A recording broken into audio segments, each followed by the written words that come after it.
যাদবপুরে গাঙ্গুলি বাগানে পুলিশের বিরুদ্ধে একাধিক অভিযোগ আনলেন বাসিন্দারা। দেখুন বিস্তারিত শুধুমাত্র নিউজ টাইম টাইমসের পর্দায়।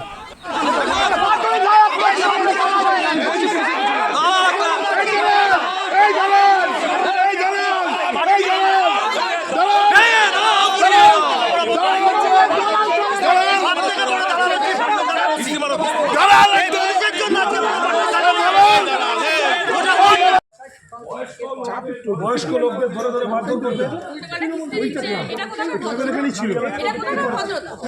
হ্যাঁ বলো। বাবা এটা শিক্ষা, এটা শিক্ষা, এটা একটা মানুষের শিক্ষা যে একটা ছেলে তার বাবার সমসাময়িক একটি লোককে ধরে গালিগালাজ করছে, মারছে, এটা তার গায়ের জোরে, এটা শিক্ষা।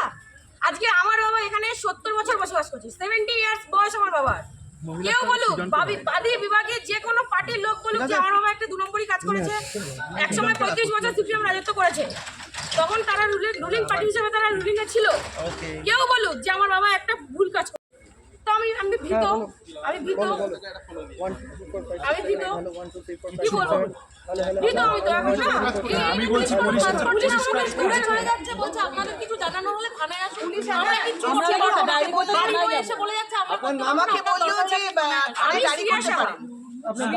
শান্তিরঞ্জন সাহা পুলিশ আপনাদের আমাকে একবারে সহযোগিতা নেই পুলিশের তরফ থেকে। আমি বললাম বাজে ভাষায় ডায়েরি করবো, বাড়িতে কোনোটা লোককে মেরে দিচ্ছে, তাহলে আমার সেফটি সিকিউরিটি কি আছে? আমি এত টাকা আমাকে তো রাস্তায় আক্রমণ করতেই পারে। আজকে আমার উপর